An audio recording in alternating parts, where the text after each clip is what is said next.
फलक लागलेले आहेत की राष्ट्रवादीचे नेते जे शरद पवार त्यांचा फोटो तुमचा फोटो असं एकत्र करून फोटो लागलेले आहेत. तुम्ही कसं बघता? तुम्ही भाजपच्याकडे जात आहेत का राष्ट्रवादीकडे आहात? त्या फोटोमुळे संभ्रम तयार होतो लोकांच्या मनात. भारतीय जनता पार्टीमध्ये प्रवेश करणार अशा स्वरूपाची विनंती मी भारतीय जनता पार्टीला केली होती, परंतु भारतीय जनता पार्टीकडून अद्याप पवेतवर तरी पूर्ण प्रतिसाद मिळालेला नाही. मी राष्ट्रवादी काँग्रेसचा सदस्य अजून आहे. राष्ट्रवादी काँग्रेसच्या सदस्यपदाचा राजीनामा मी माननीय शरद पवार साहेबांकडे, जयंत पाटलांकडे दिलेला आहे, पण त्यांनी तो अद्याप पवेतो स्वीकारलेला नाही. मी राष्ट्रवादी काँग्रेसचा आमदार अजूनही आहे आणि माननीय शरद पवार साहेबांनी मला आमदारकीचा राजीनामा द्यायला मनाई केलेली आहे. अशा स्थितीमध्ये मी आज आहे, पण मी काही दिवस आणखी भारतीय जनता पार्टीची वाट पाहील.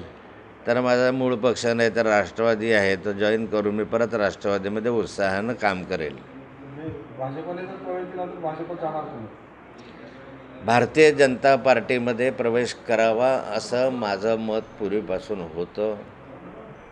काही कारणं त्याचे होते, त्या कारणांची मीमांसा मी माननीय जयंत पाटील आणि शरद पवार साहेबांकडे केली. माझ्या काही अडचणी होत्या आणि त्या माध्यमातून मला भारतीय जनता पार्टी जॉईन करावं असं वाटलं होतं. पण आता या अशा स्थितीमध्ये मला आता विचार करावा लागेल. भारतीय जनता पार्टीचा फार काही चांगला प्रतिसाद मिळत नाही आहे आणि त्यामुळे आता राजकीय भवितव्यासाठी मला कुठला तरी निर्णय घेणं आवश्यक आहे आणि तो निर्णय मी या वाढदिवसाच्या दिवशी घेईल. पार्टीमध्ये नड्डाजींच्या हस्ते माझा प्रवेश झालेला आहे, परंतु त्या प्रवेशाला काही लोकांनी विरोध केलेला दिसतो आहे आणि म्हणून तो जाहीर झालेला नाही. नाहीतर नड्डाजी, विनोद तावडे, रोहिणी रक्षाताई यांच्या उपस्थितीमध्ये नड्डाजींनी माझ्या गळ्यात मफलर टाकून माझा प्रवेश घेतलेला आहे. त्याचे फोटो पण त्यांनी काढलेले आहे, परंतु खाली त्याला विरोध झाला असावा, त्यामुळे माझा प्रवेश जाहीर होऊ शकलेला नाही. आणि मला वाटतं की अशा स्थितीमध्ये आता भारतीय जनता पार्टीमध्ये राहणं योग्यही नाही. चला आता बरोबर.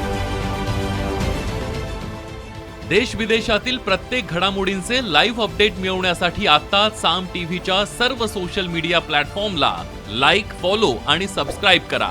तसंच सर्व नोटिफिकेशनसाठी बेल आयकॉन प्रेस करायला विसरू नका.